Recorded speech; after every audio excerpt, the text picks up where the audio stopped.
No, definitely. There has to be like some part of your brain that's just like, nah. It's like, wait, that's me? Yeah, we don't do that. It's me? Gotta be real fucking weird, man. Definitely. I don't know, man. It's a weird thing, but. Shit. Should I crack a window? I mean, it's nice, but is it that nice? No, it's just sunny. So chill. You got shorts on, man. You'll be fine. Yeah, that's Your true. balls have the shortest path of ventilation anyway, so. Facts. Unless you're, just fucking sticking your balls on the seat. True. This is fact. Oh, yeah. Wee. Oh, man. Have you taken a look at the podcast statistics in a little bit recently? The what? The podcast statistics. I have not, no. Solid? We're doing okay. We're doing okay? We're doing okay. Not too bad. We're doing okay for two bums out in the south side? Absolutely. But I think that's kind of the case with everything we do. We think we're doing all right overall. It's better to be doing all right than to be not all right? Yeah. Yeah. There you go. I think a wise man once said that. Yeah, something like that. Or, no, it was a wise guy. I thought that was a My Chemical Romance song. I'm not okay. Yeah, all right. That's one. Yeah, that's Fuck, one. you beat me to it today. Yeah, I did. Yeah, man, I guess you could say that you're not feeling very receptive today. Yeah. That's that, two. That was a cheap shot. That's two. It was nice and cheap. Well, does it count if it's on the pre-roll? Does it? Yeah, it counts. I think you've definitely snuck in one or two during the pre-roll, and we've counted it. It might be kind of dangerous business. Oh, fuck off. Oh, man. Anyway. Ooh, sorry. Didn't mean peeking the microphone. Sorry. All right. Hold on. Oh, I got to do that thing. I forget to doing that thing. I got to add that thing. You know? That thing, man. Yeah, that thing. So, you ready? Oh, yeah.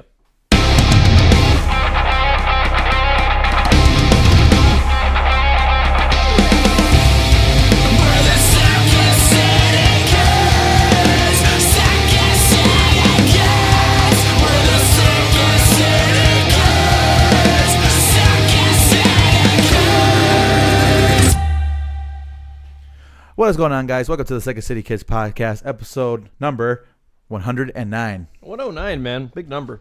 Yeah, man, we're moving. I feel like we've definitely hit a stride over the last year and a half or so, and we're just moving and grooving, you know?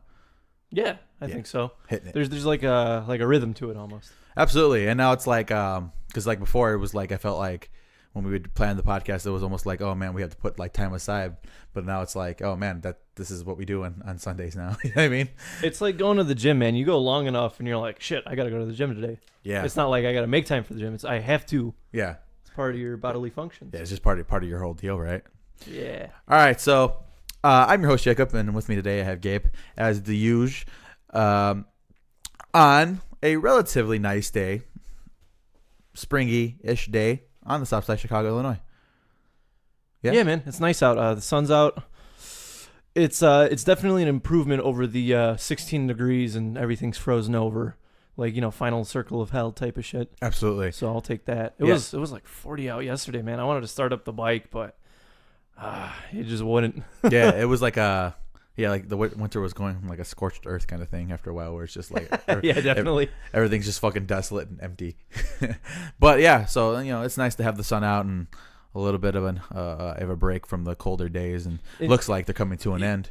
You know what's nice is that like I don't suffer from it myself, but I know a lot of buddies, especially in like the IT field, like you don't, if you're like really balls deep, you don't get out enough and shit, and you don't really see the sun. So I know guys that are like have like seasonal depression, especially like late winter, because that bitch is out for like a handful of hours and then it's gone. Yep. Like we were joking around, like, yeah, we go to work when it's dark and we leave when it's dark sometimes, But now with the sun being up, man, it's gonna be nice. It was like that at UPS. Oh yeah. Yeah. Especially during the winter when, like you said, sun goes down at 4 anyways. So yeah, but the nice thing about winter was that you'd work doubles. Yeah. So money. Yeah, definitely true. But yeah, so I mean the sun's still up and it's 4:30 now. Granted, we did spring forward. Yeah, I totally forgot about that. I had a hard time sleeping last night, man. I just, how you ever had those nights where you're just tossing and turning and you just can't. Yeah. And I looked at the last time I checked the clock. I'm like, oh my god, it's fucking 5 o'clock. Go to sleep, stupid. What's wrong with you? But I ended up getting going to sleep and woke up like at 10, so I got a couple hours. Not the most, but it is what it is, man. Thing it's Sunday. Yeah, It is Sunday. So yeah, man. First and foremost, how was your week, buddy? It's good, man. It was good. I'm trying to get back into the whole gym routine. You know how that is, though, sometimes. Yeah. So I'm just trying to stay on track, and I'm trying to do this. I'm trying to commit. And the whole thing was that I'm doing this out of spite for someone. I'm doing it for myself, right? Yeah. But I'm doing it to like prove a point because my buddy, he just got his like work bonus, and so he bought some stuff for himself, blah blah blah. And one of the things he bought was a treadmill. Now I know this dude. I loaned this dude a book, and it's been a month, and he hasn't even fucking flipped it open yet. Yeah. Like, what are you gonna do with the treadmill? He's like, oh, I'm gonna run. I'm gonna get in shape. Blah blah blah. I was like, just get a gym membership. He's like, no, man, I got the treadmill. And so, I was like, how much did you run? He's like, oh man, I ran like 10 minutes. And I was like, how many miles? I don't know, man. So now I'm like keeping track of all the miles I run, all the floors I climb, shit like that. And I'm like, yeah, bro. So how's that? Granted, the treadmill was on sale, but it's still $150. So now I'm just kind of like, yeah, bro. So how about that $150 you'll never get back? How about and so I'm just fucking with him now. And it's of course I'm doing it for myself. I want to be healthier. I want to drop some pounds. I've chunked up a bit since we first met. Me and Adrian, I call it your man body. My man body. You got a man body, dude. It's so funny. Everybody calls it that. It is. It's a man bod. I have some family, and I see one of them like once a year for like either Christmas or Easter, depending on whose house, because we rotate every year, right? Yeah. And so the one year was when I gained like the 40 or 50 pounds, and the dude, he's real nice, he's real sweet. He didn't mean it in a mean way, but he was like, yeah, man, you really like bulked up. You look like a man now. And I was like, thanks. Yeah. I was, me and Adrian and I were talking about it because I was thinking about the turkey bowl that we did that one year. And I told 3 years ago. Yeah. And I told you, I'm like, man, if I ran into you, you'd be like you running into a brick wall. And you're like, yeah, because you built like a goddamn tree trunk. That's like the most real thing, like the most realistic and funny like perspective. Or, is that what I said? Yeah, you're like, God damn, you built like a goddamn tree trunk. That's why. Yeah. But I think if a collision between me and you would be a little bit more, I don't want to say equal because I'm still bigger than you. You're bottom heavy, bro. Yeah, I'm definitely bottom heavy. I got like a foot on you, so I'm top heavy, man. I'm like a weeble wobble. I'm like, you remember Mighty Beans? Yeah. Yeah, I'm like a Mighty Bean. That's excellent. But so yeah, we got that going on. But yeah, man. As far as me, it was an alright week. Not too interesting. Like you've probably had this happen before, but like when somebody is like way up there and like it's kind of I don't want to say looking over your shoulder, but it's like, okay, I'm gonna sit in on your day and kind of just like shadow you. Yeah, observe what you're doing. That kind of throws me off. I don't really like it. You know what I mean? I had that happen to me this week. I had somebody from the district come in and like, oh yeah, I'm just gonna sit through your class and see how you're doing. And granted, she wasn't intrusive or anything like that, and she actually added some flavor to the class because hearing myself talk for 3.5 hours annoys me. Yeah. So I can't even imagine what the people sitting there thinking. So it was nice, but yeah, I'm glad that we'll be back to me doing my own class again. It's nice. I didn't change the agenda or anything like that. I still talk how I talk and all of that. But for sure, man. Sometimes it's just nice to get feedback or just kind of break up the monotony. Yeah, a little bit. So that's what I had going on this week. Nothing too crazy. Actually, remember last year how me and Adriana were supposed to take that Disney trip, but just ended up falling at the wayside. Yeah. This year, my mom has offered at the generousness of her heart, and mainly for her granddaughter, that she was going to pay for me and Adriana and the baby to go out to Florida this year. That's nice. She insisted. I had to convince Adriana because she wasn't really comfortable with that, which is fair enough. But it took some convincing. But I won't get a Christmas present or none of that. Yeah, but fuck that. You get to go to Disney. Yeah, exactly. So we'll be going in October. I'm excited. It's gonna be my first flight. I've never flown a day in my life. It's nice because I've driven to Florida before. Not like me, the driver, but I've been on a road trip. It's like 14 hours. 19. Well, where are you going? Where did you go in Florida? We hit St. Petersburg first. Oh, okay, so that's a little bit. Yeah, that's a little bit closer. Did you guys stop frequently? My mom stops like every 30 minutes. It feels like. Really? Yeah. Because I went with my sister and my brother-in-law, and they just took shifts. Like one person drove, and then the other person drove. And we only tanked up when we needed to. Yeah. I was like, guys, let's get in, get out. 10 minutes. Take your shits and get back in. Absolutely. And so it was nice and quick. That's how I like it. Yeah. Because my mom's like, oh, I'm a little hungry. I'm not hungry yet, but I'm a little hungry. I could stop and take a look around. It's like, come on, Mom, we gotta go. But you'll see how nice it is to get there in like 3 hours. Yeah, that's what I'm looking forward to. Because like my thing was like we were gonna drive because the road trip's a little bit fun. It's an experience. Those things are fun. But I'm thinking about, I'm like, oh my God, I'm going to have my little girl strapped in the car for 19 hours. And she doesn't like being strapped in the car for an hour, let alone 19. So I'm just imagining that meltdown in my head. I'm like, and then you got to manage your wife too, because it's not like you can drive. Yeah. You know? And so are you going to let her do the 14, 15, 16, maybe 20 hours straight with the kid? Yeah, that's rough. So I was just telling my mom, I'm like, I'll suck it up. I'm going to be because I'm afraid of heights. I have like. Yeah, no, I feel you. Fuck that shit. Yeah, so I have that psychological issue with them. I'm like, but I'll suck it up if it means we get there in 2.5 hours. I'm like, I might get hammered. I'm gonna get plastered. Airplane liquor is expensive, man. Is it? If you're gonna get anything, get like, don't get beer, get spirits. Yeah. Just opt right in for the hard stuff. Yeah, quick and easy, right? But yeah, man, bring your headphones. Oh yeah, We had the fortune of when we flew out to the UK in 2016, we had the fortune that they had a fully loaded entertainment center. They had, granted, it was a tiny ass screen. There was like 200 movies to choose from. Oh, fuck that. So I was like, all right, let's watch Through the Looking Glass. Let's watch the Batmans. They had the Dark Knights on there. And then before we know it, we were in fucking the UK. And I was like, sweet. Yeah, that's nice. Yeah, we're looking into flights and stuff like that now. So, but thanks, Mom. I know you're listening. Appreciate it. So yeah, that was my week. We're starting to plan that whole thing. We go in October. I was telling Adriana that I'll bring the snowball and the laptop, and her and I will do a show on location for the very first time. Very cool. Yeah. Traveling podcast. Yeah, absolutely. The sisterhood of the traveling snowball. There you go. I like that. Maybe. I think you just named that episode, Gabe. Yeah, that's good. Go. That's good. I like that. But so yeah, man. So real quick, the agenda is not beefy, but for those of you that don't know me and Gabe, we have the tendency to take a non-beefy agenda and somehow make it a beefy agenda just due to rants. So we're going to go ahead and get this started, all right? So I got kind of two stories that I brought this week. The first one is entitled The Window Story. All right, so have you ever been in like this situation where you're like, all right, where's the fucking cameras? I know I'm on like a show or something. You ever been to one of those? Yeah. I had one of those where I felt like I was in like a fucking like a sitcom or a comedy show or something, right? Because at work in the building, I sit like a kitty corner away from the window. Like I turn my head like, to the left, like 11 o'clock, and I see the window. And that leads to the gated parking lot. And then behind that is like, your side streets and shit. So I want to say it was like Tuesday. All sorts of wacky shit was going on. There was your usual cars that were like flying down that street where it's like 20 and they're going like 80. Like there was motherfuckers honking at each other. There was people yelling. There was like all sorts of wacky shit. But what really took the cake, my boss went out for a smoke, right? And I'm just, kind of typing away, doing my stuff. And I hear, I'm like, what the fuck is going on over there? I look out the window, dude. Some pit bull jumped over the fence and was chasing this dude down the street. And the pit bull was freaking the fuck out. And what does the guy do? Instinctively grabs his hat and waves it at the pit bull. Oh, yeah, that'll work. That'll shoo it off, right? Yeah. And so, dude, this dog was going nuts. Like, and all right, so thankfully nothing happened to the guy. He wasn't bitten or anything like that. But he had a panic attack and the ambulance showed up. Oh, shit. And the fire department and all this shit. And my boss gets back in and I'm like, dude, what the fuck happened out there, right?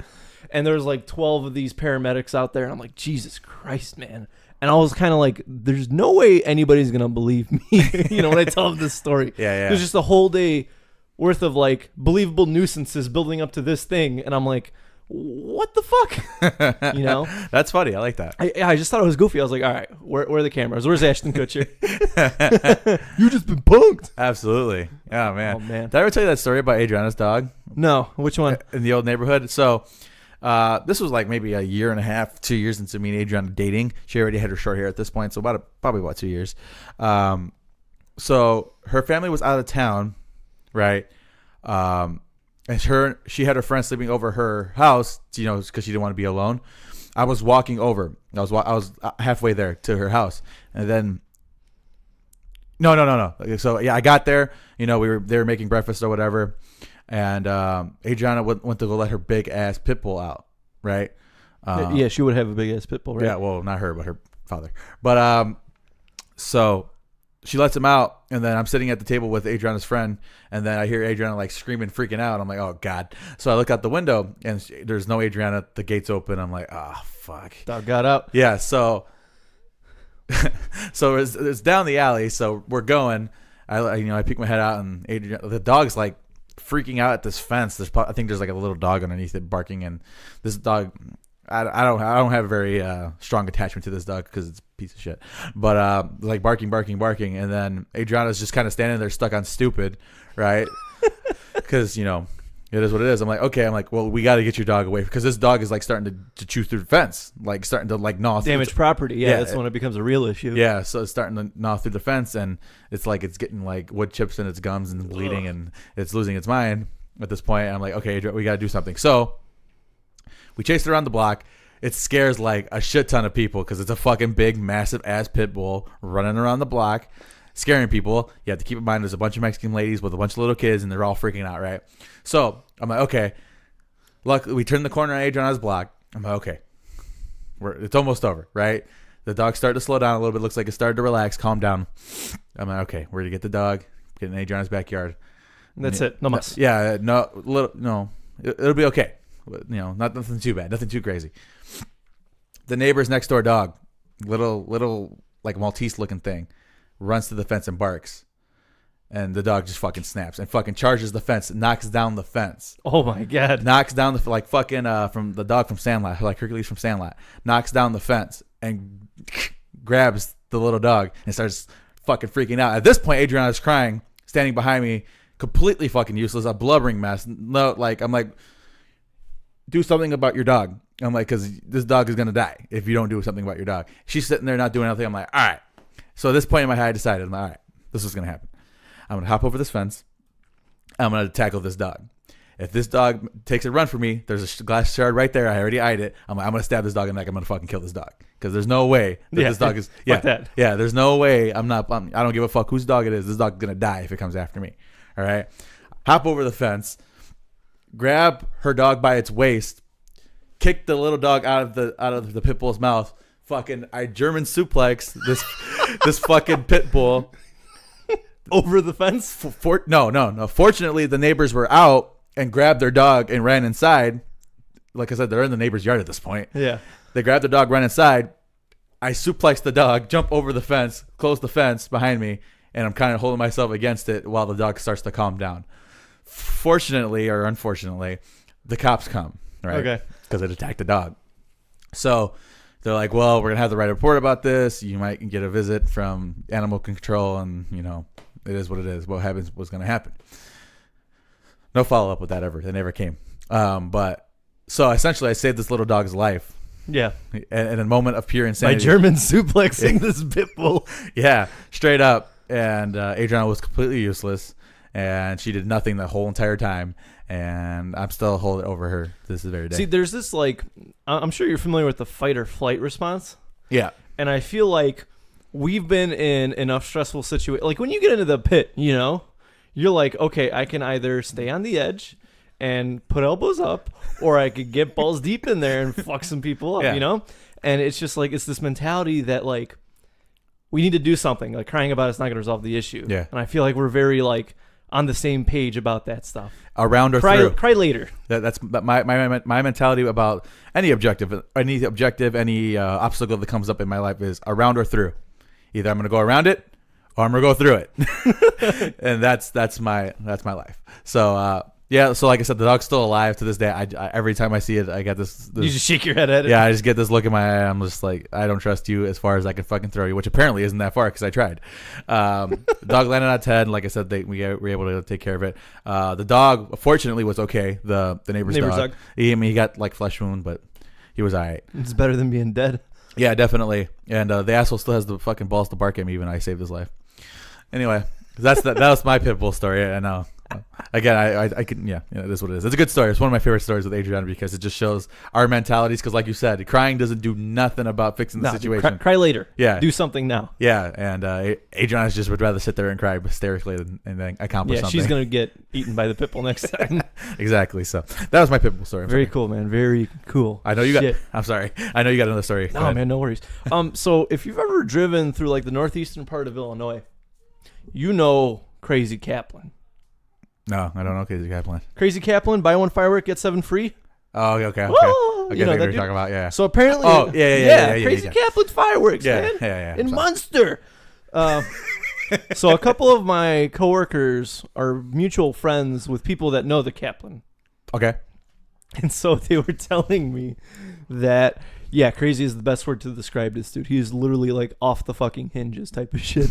And so what my one coworker told me was that Kaplan has like IBS, irritable bowel syndrome.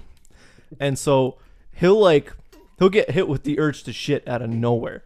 And this dude is so unhinged that sometimes when they're unloading fireworks off the truck and stuff, he'll just take like a fucking box like right there and just fucking shit right there in it, right?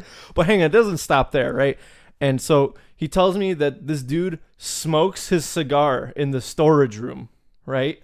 It's one thing to smoke in the propane room because Mythbusters disproved that, right? Yeah. But in a fucking firework room, and he was telling me that, like, yeah, one of the new guys was like, oh, you can't smoke in here. And he's clearly never known that this dude is the fucking owner. He is the crazy Kaplan. Mm-hmm. And he's just fucking smoking a stogie. Just in there next to, like, 1,000 fireworks.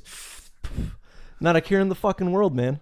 And I just thought that, like, you know, we always think crazy Kaplan. Oh, yeah, man. It's just like this, like, kind of weird chain store. Yeah. No, this dude is a literal fucking nut job. And, like, they told me that crazy is, like, the best descriptor for this character. You know what's funny about that? Because, like, there's people like that actually, like, I think we see stuff like that in movies, and we fail to recognize that there's people like that actually exist.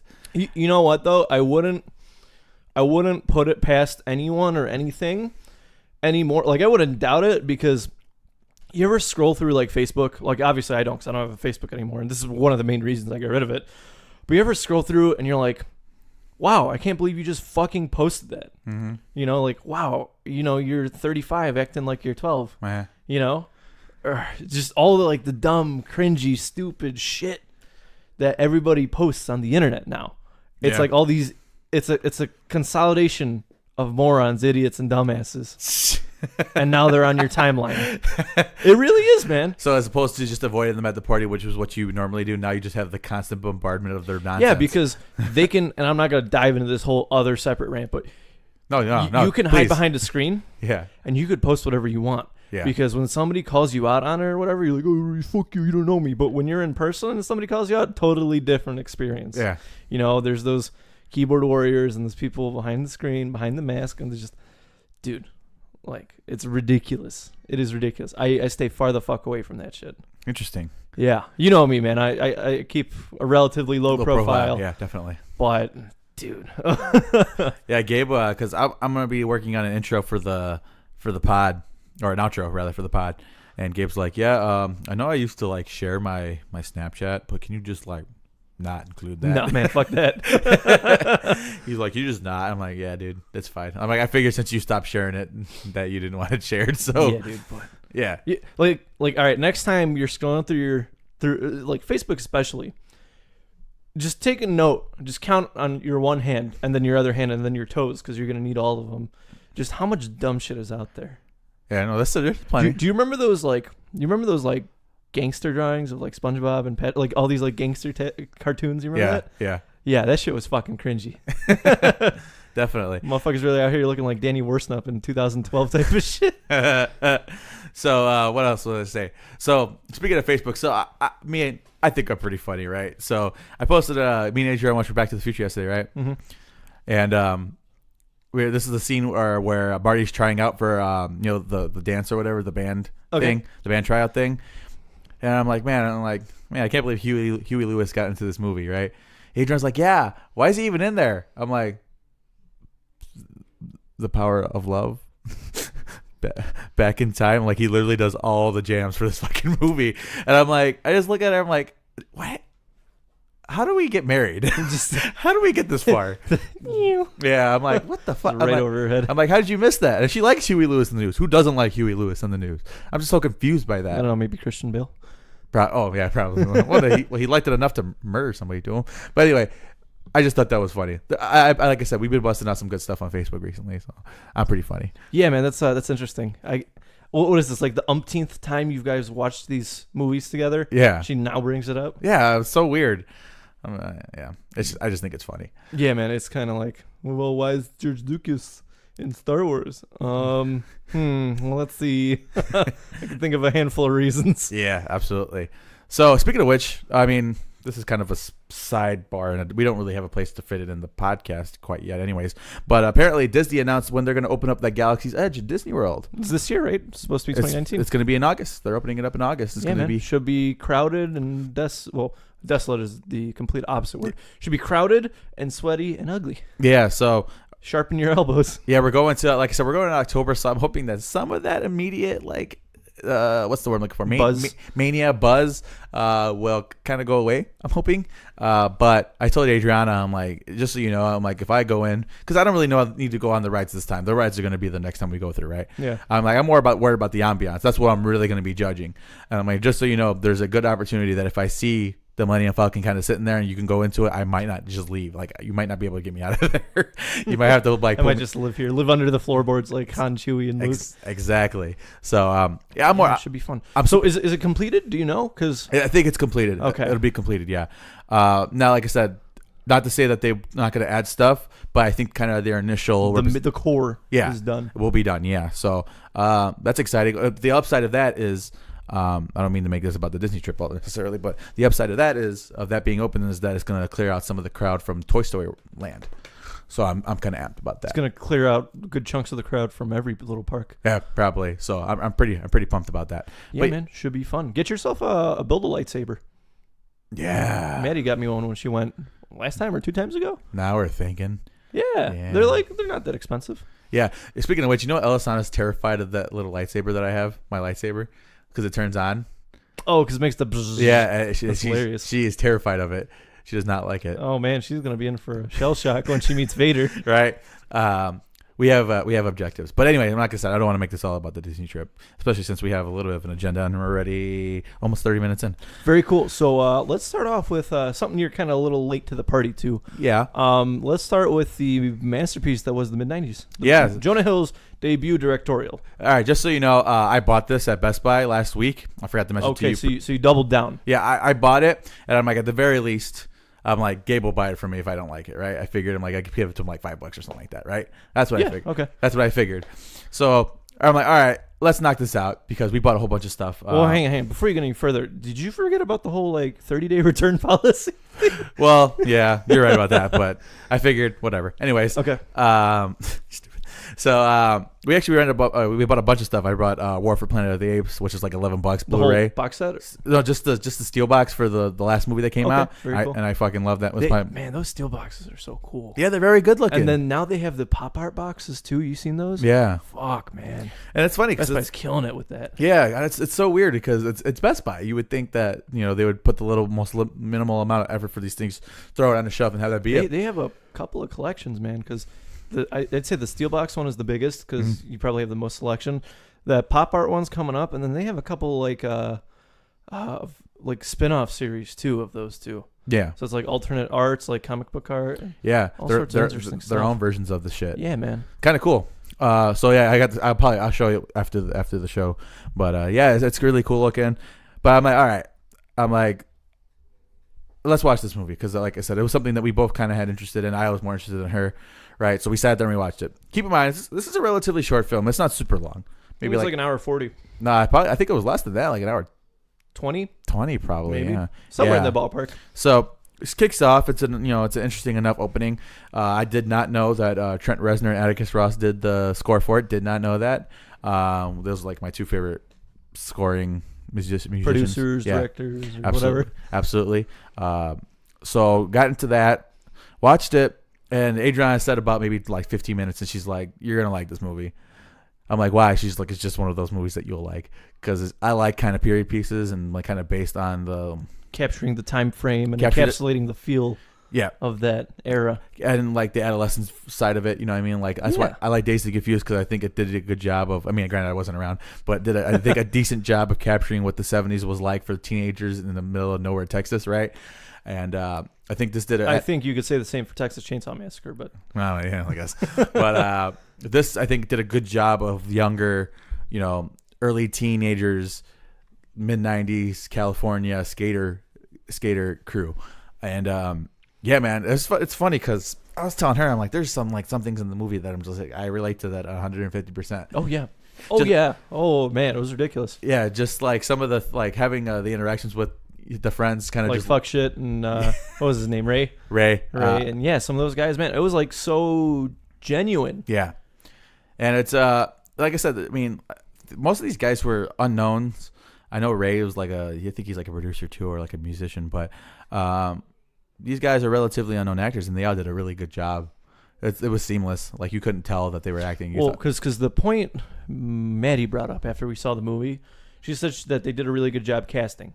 And I said, yeah, because I wouldn't necessarily call these guys actors first. Yeah. Because, like, you guys like Fuck Shit and Ray, those are skaters first. And my thought process was Jonah Hill probably went down to the skate park and said, you, and you. We're going to give you a 2-week crash course on how to act, and then we're doing this. You just got to be yourself. Yeah. And, like, because these kids weren't, like, no offense to them, right? But they weren't, like, your typical perfect-looking No, they're not. Yeah. Hollywood kids, like Oh Boy from Stranger Things or anything like that, right? Yeah. They look like you're just your average, unassuming kids that you'd fucking see at the skate park. And it's funny because they even, like, they poke fun at that, like, especially Fuck Shit with, like, his kind of mixed background, because you don't really see a whole lot of mixed actors out there like that. Or, like, with the whole security guard, and they were just talking shit to the security guard, which is... Oh, my God, which hysterical. was so good. But yeah, man. But outside of kind of that initial, appeal for us, because like I said, we grew up in the Tony Hawk era, right? The Tony Hawk skating era. There was a lot of heart to this film. There's a lot of deep inside meaning, especially with that older brother. That was a very intriguing storyline. That was brutal, man. It really was. Yeah, it's a very interesting thing because at the end of the day, he just wanted to hang out with his brother. And his brother didn't want to be anywhere near him and beat the shit out of him, which led him to having those friends because he didn't have a brother that he can relate to. And it's funny because, he was like, oh, your friends are gay or whatever he said. But it's at the same time, it's like, well, the only reason he's really hanging out with them is because you don't. Yeah. Because you don't. It's a very interesting dynamic. And I think it kind of, like, I didn't have a brother. My brother passed away before I really got a chance to relate to him, right? Yeah. But I had a nephew he's 18 now. So it's like the 5-year gap, right? But like, I felt like I was the bigger brother in that situation, even though, kind of similar to the dynamic of me being the asshole. It's always kind of like, just fuck off type of shit. And it was kind of weird seeing that on screen. You know what I'm saying? Yeah. Well, because it's funny because that you say that, because I have the same dynamic with Adam, but me and Adam were always close. Like, our whole entire lives, we were always close. As I got into my early teen years, like, it was formidable years. All this time I spent with Adam in the band and Kevin. I talked to Kev the other day, and I'm like, bro, I've known you the majority of my life. It's scary, isn't it? Yeah, think about that. And I'm like, I've known you the majority of my life. That's sick. There's something. That's titties. Yeah, there's something wrong with that. But anyway, so it's a very interesting dynamic. So. And then, his integration into this group where initially at first they were kind of off-puttish, but, showing, how he kind of became a part of it very naturally, organically. Nothing he didn't have to do anything that was like ridiculous. They didn't have to jump him in or anything. He just showed up and skated. He said something goofy, and the next thing you know, he's in. That's exactly how it went down, too. Yeah, back in the day, man. Yeah, exactly. You said something that somebody made you laugh. You're like, all right, you and I could be friends. You know what I mean? And that's how it was. And the skating was really cool. I think they presented it in a very organic fashion to the way it was. That whole fisheye camera lens real low to the ground. That's skating, man. That's how that is. That's how all those skate videos from that time period, they all look exactly like that. And I counter-referenced it with Ronnie Mullen footage. Oof. I'm like, that's Yep. that's Spot it. on. Yeah, that's the footage. So, like I said, they established these characters, and like I said, they're not gonna blow you away. It's not Oscar-nominated shit, but they do a believable job because like you said, it feels like they're kids being kids. Well, even that, man, like, you kind of like look back at the film, and granted it wasn't the main focus, but like, all these kids are so fucking fleshed out and their backstories are so well done. Look at like Fuck Shit, right? Like, his parents are like world-renowned doctors or whatever, and he just wants to skate. He doesn't give a shit. He has no respect for life or for anything like that, as we see throughout the movie. And then you have Ray, the guy who comes from the total opposite end of the world, where he came from the dirt and he wants to aspire to be something. He wants to turn skating into a career. Yeah. And it's interesting because, like you say that, like you said, his parents are doctors, but you could tell that his parents don't spend time with him. Just kind of how he interacts. How he is, yeah. How he interacts with everybody else. And it's funny because they have that conversation where he's like, yeah, I just want to take it easy. I want to skate. I want to have fun. And then Ray's like, I'm trying to get out of the hood. He's like, I'm not from the hood. And it's like, that's such a real thing. You know what I mean? It's a real divide. Yeah. Right there. And granted, they're best friends, but you don't always see eye to eye with your best friends all the time, right? And it's such a real thing. What was the Mexican kid's kid? I have no idea. I forget his name.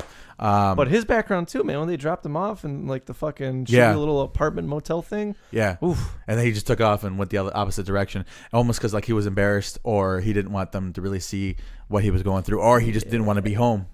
Whatever it was, it's very, very, very beautiful.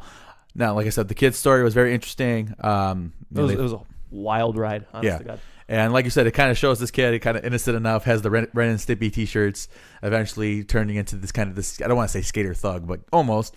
You know, turning into what the movie presents fuck shit as. Is that something where you're so over-consumed by the culture that you don't want to be it? Yeah. You know? Absolutely. And it's a great story, man. I mean, the whole having the pros over and fuck shit kind of embarrassing Ray, and Ray's just looking at him like, "What are you doing?" Yeah, that story that he told the story with his eyes, where he's just like, "What are you doing?" You know what I mean? And it's like I said, it's very real, it's very raw, and that's why I like it. It's a great film. I enjoyed it. Even Adriana, by the end, she's like, "That's a good movie." I'm like, I'm sold. He did a great job with it. He did a phenomenal job with it. Now, while as the course of the movie was going on, I'm like, where's this fucking kid from? So I looked into it. He actually is the motion cap for Atreus from God of War. Huh. Yeah. Wow, okay. Yeah. So I'm like, that's where I fucking recognize him. You probably recognize him scraping around the screen. Yeah. So Get over here, boy. Yeah, exactly. There was a scene about halfway through that made me really uncomfortable with him. Which one? With the girl. Oh yeah, man. I thought that was the whole point of the scene. No, absolutely, yeah. And Maddie was like, you know, who is this girl and blah blah and this and that, and she's like, this and I'm like woman, relax. The scene is probably supposed to make you super like squirmy. Yeah. And then this scene is, man, we've all kind of been in, maybe not the exact spot, but we've been in a similar situation. We've been in a situation where we didn't know what to do. Like you didn't expect absolutely. You didn't expect to get this far, kind of shit. Well, because like even look at like the age gap here, right? The boy's like what, 10, 11? He's 13, and all the other guys are like 16. Man, mm-hmm. you kidding me? Mm-hmm. They probably really out here jerking into dumpster porn. That's my American Pie reference. But and you know, this kid's just kind of barely like learning about himself type of shit. Yeah, and it puts him in a situation where I think it kind of shows that he was not prepared for that kind of... It was... The only way I could really describe it is just so, like, beautifully cringy. Because there was the intent. It really was. To make you go, man, what the fuck is going on right now? But if you look at the purpose, I think it makes a lot of sense. Absolutely. And, man, even, like, besides that, because I don't even think that was the worst part of it, but, like, look at, like, the drug use. Yeah. The drinking, which is, like, super prevalent. Mm-hmm. Even like the family abuse, bro. Like you saw like the brother wailing beating on the shit out of him. Yeah. It wasn't like don't tell mom. It was like, you better shut the fuck up, boy. Yeah. And it's funny. It's so funny because the mom is curious on why he's going down this path, but yet didn't care beforehand. You know what I mean? Like until he started coming home with cuts and bruises and shit, she didn't care where he was. You know what I mean? Like I think it's such an interesting look at that dynamic of it all. Yeah. You know what I think is really kind of nice about this film is that it doesn't revolve around any one character. Because, you know, it's very easy to get caught up in your own life and this and that and me and me and me and, you know, my immediate family, me type of shit. But everybody had something going on, whether it was good or bad, and everybody was continuously moving forward, just like it is in real life. And I feel like sometimes it's very easy to get caught up on a single character or a single story arc, whatever the fuck it may be. But this movie kind of like destroys that mentality. Because at the end of the day, yeah, you have smidges here and there of character progression and development and stuff like that. But it doesn't feel artificial. It doesn't feel like this is some grandeur scheme or anything like that. It felt, at the end of the day, like it was 5 buddies getting together to skate and do some delinquent fucking shit. We did 10, 15 years ago. And I love it because I love the scene where Ray just looks at him. He's like, man, you take a hit better than anybody I've ever seen in my life. And there's like, it's not just from the perspective of all the bumps he's taken as a skater, but like his brother beating the shit out of him, the whole thing at the end. Now, the only one complaint that I have about this film, and it's a minor complaint, but I feel like based on what happened at the end of the movie, that there were circumstances that should have led to people having bigger consequences, and it kind of felt like everybody left scot-free in that particular scenario. You know what I'm saying? There wasn't a real resolution in the movie. Yeah, there really wasn't. But I feel that in this instance, it's okay. Wait, the reason why I like that is because let's think about it. He's gonna grow up. That kid's gonna grow up. You cannot tell me that the resolution of his life, his story arc, or whatever happens when he's 13 years old. Absolutely. You felt like you're leaving him off, and that he's gonna live the rest of his life. Because I feel like a lot of these movies that come out, when it comes to like this is the climax of your life. This is your story. Yeah. And well, his is just getting started. Exactly. All of theirs, really.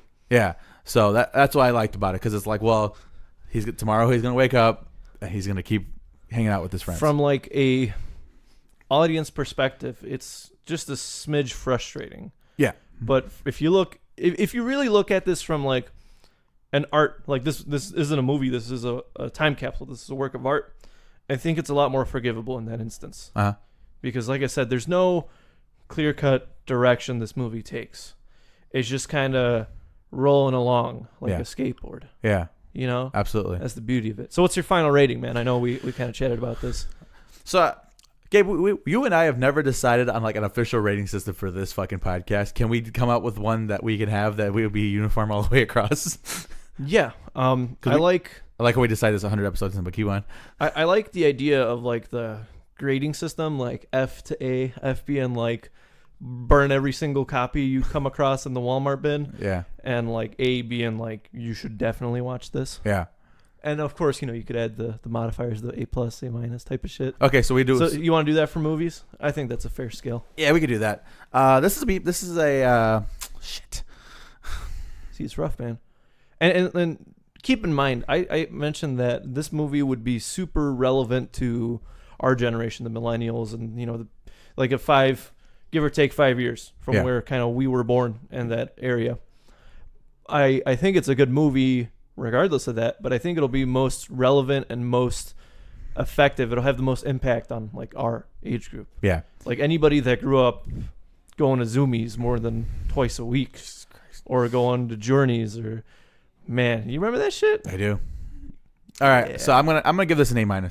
Yeah. So for the simple reason that I want more. And I think they had enough time to give me a little bit more. That's the only complaint I have about it. Yeah. Yeah, I'm kind of like B+, A- territory as well. Well, at the end, what's the difference? Yeah, really, yeah. It's like 1% or 2%. Yeah. I think for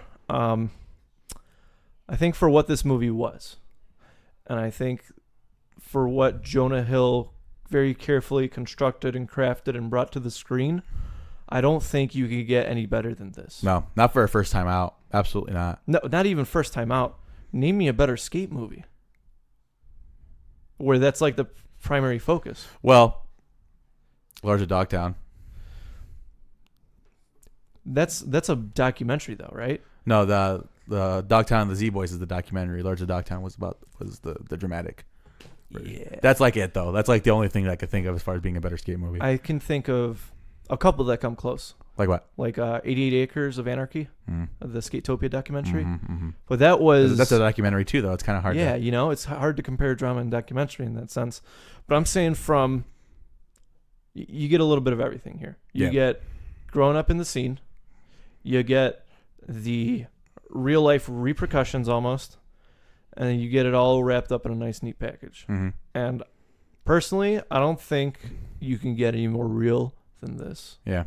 Because, you show me something like 88 Acres, right? Where it shows all these people getting fucked up, playing music, blah, blah, blah, this and that, right? Mm-hmm. It's like, whatever happens to them, you're just like, well, that's on them. They wanted to go to Skatopia. Yeah. This and that. Like, they're grown-ass people. These are kids, man. It's different. Yeah. And I think it was a good, strong message. So I'm with you right there on that A- bracket. Absolutely. I think, like I said, man, this would have been very easily my runner-up right next to Halloween last year, but we kind of got around to it late. A little bit later, yeah. While we're still on the topic of Jonah Hill, have you seen him recently? No. Dude looks good, man. He lost all that weight. Well, he's like one of those weird guys who gains it all, loses it all, gains it all, loses it all. Well, from my understanding, he's like keeping it off. He's done? Okay, yeah. He started after Superbad, and, granted, it's like fluctuated, blah, blah, but this dude looks good. Like genuinely looks good with all that shit gone. That's good. So, absolutely. Healthier life, man. Yeah, man. So I'm I'm excited to see what else he cranks out. Because, like I mentioned, he's worked with some of the greats. He worked with Scorsese. He's worked with all these great actors, actresses, directors. And I'm curious to see what comes out of his head next. Yeah, man, because like if you think about it, like obviously he's known for he's done the comedy stuff, but like even like Moneyball was a great movie with him in it. Obviously you had what's it called, Wolf The of Wall Street. War Dogs was fucking awesome. Yeah, War Dogs was excellent, man. We covered that a bit. Yeah, he's good. He's in a good spot. Absolutely, good job, Jonah Hill. I'm proud of you, buddy. You've come a long way from Graduated. Yeah, from McLovin jokes. You copy? Yeah, man. It was I think I mentioned it like many, many years ago that like somebody who could do serious and funny is Jonah Hill. Yeah. Yeah. All right. What's next? All right. So Cobra Kai. All right. So It's all you. Yeah. So for those who weren't following the podcast back then, when Cobra Kai season 1 came out, I was like super happy about it and how it turned out. This trailer came out for season 2. I'm equally as excited and looking forward to it. So, like I said, the first season of Cobra Kai, for those who don't know, this is like the follow-up to The Karate Kid. It's shown and told from the perspective of Johnny Lawrence from The Karate Kid. First season was very good. It's kind of established this new wave of bad boy fucking karate kids, I guess. And, moving on to the next generation. This season seems a little bit more in-depth. As far as character building, especially with more of the background characters. They're taking like Johnny's kid and Daniel's daughter and kind of throwing them into the mix a little bit more. I'm looking forward to it. When are we going to get like a Karate Kid or something in the same vein where like Joe Rogan's like the master? It's like, to become one with the Taekwondo, you must smoke blunts.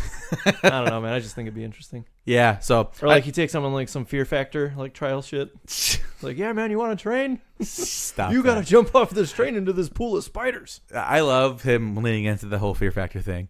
Like, I don't know if you ever watched his stand-up where he's like, oh, fucking Fear Factor guy's making up shit so his jokes can land or something like that. Yeah, he's good. But yeah, I'm looking forward to it. Like I said, not much to say. It's like an initial teaser. But, hey, I was a fan of the first time. Should be good. We got a date? I don't have a date yet, I don't think. So I'm looking forward to it, though. That's all I'm going to say about that. Very cool. Very cool. All right, so we got some gaming talk. We got the trailer for the Mortal Kombat story this week. Yeah. And I don't think we need to spend a lot of time on this. But you mentioned something, and I was like, oh, shit, yeah. I totally forgot about all that. Most of the predictions we made came true. Absolutely. And it was kind of eerie. Yeah, it was weird because I looked back at the when the original teaser dropped this week, and I'm like, we nailed a lot of that stuff. A lot of those predictions that we had for the initial trailer when it dropped, a lot of that came true. Now we talked about kind of the Pick 10 or the Pick 4 system, customizing the variations being more of the past, present, and future kind of a deal. What else did I mention? I mentioned a couple. I kind of had my beef with the timeline story thing where, where it was going to go one of two ways. Yeah. Or like past warriors versus present warriors. Yeah. And, that kind of came to life. Yeah. I think it was a really clever way to organically slip in Shao Kahn back into the mix, though. Yeah. Kind of like looking at it. My question is I didn't think about it for this, but think about it from this perspective. But let's imagine Kronika going back in time through going back through time to a conquering Shao Kahn, not the Emperor Shao Kahn. Like, imagine she's like, you're going to control everything, but this fucking guy, he's going to, he's going to be your downfall. So as opposed to Shao Kahn already being that emperor that has the iconic Shao Kahn look, maybe this is a conquering Shao Kahn who's taking over realms, but hasn't sat on his throne quite yet because he's too busy fucking shit up. I don't know. But anyway, that's just a side thing. But a little shocked that he's involved in the story at all, considering he's DLC. Or pre-order bonus. Yeah, because I think Goro just made like a 30-second appearance in MK. Wasn't it at all? No? Mm-hmm. Huh. Yeah, so that's my only real concern. So this trailer opened up. First off, it's not nearly as cool as the last trailer because the X story trailer. The prologue. Well, no, I'm just talking about the last game. Yeah, the X story trailer because they had fucking Chop Suey by System of a Down, which is a fucking perfect pick. This one had more of like a bzoo bzoo bzoo. It worked. Yeah, it was all right. They showed us a couple more characters. Aaron Black makes his return. Who else did they show? They showed Jackie Briggs a little bit. Showed us a little bit more of Cassie. I think we just got a lot more of everybody in there, man. Yeah, a little bit more Kano. Katana made an appearance. Liu Kang made an appearance. I feel like the theme for this trailer was miniguns, miniguns, miniguns. Yeah, like everybody got a fucking minigun. Yeah, the end of that thing. Absolutely. So yeah, and you called it the whole temporal Armageddon thing. I think that's kind of interesting. We talked about how they may have jumped a little bit early on that one, but it is what it is. So yeah, man. Overall, I mean, I'm pretty enthusiastic about the story mode. Not as enthusiastic as I will say about X, because I think X was pretty fucking good, I must say. As far as the trailer itself and the story itself, executed pretty well. I'm gonna leave it at this. They're gonna have to tie up a lot of loose ends to make this concrete, believable, and well done. You know? Well done. Yeah, well done type of shit. Yeah. Because there's just so many things like why this, why that, why this, why this. And the whole Chronica thing really kind of, well, why the fuck wouldn't you just rewind it to the first tournament? Yeah. Or why wouldn't you go back before Raiden send or why wouldn't you, you know? Well, and listen, we could debate this and argue this all day. Yeah. And I'm sure Ed Boon has a solution to all this. And if it's not in the initial game, I'm sure it'll be on the Combat Casts and through all the supplementary material we get afterwards. Yeah. I'm just saying that whatever the team at NRS decides to do, they're going to have to cover all their bases right now because there's a lot of shit to keep track of. Is all I'm going to say. Yeah, absolutely. And I'm sure they will. Yeah. It's just a matter of let's not forget anything. Yeah, you just got to make sure you cover all your holes.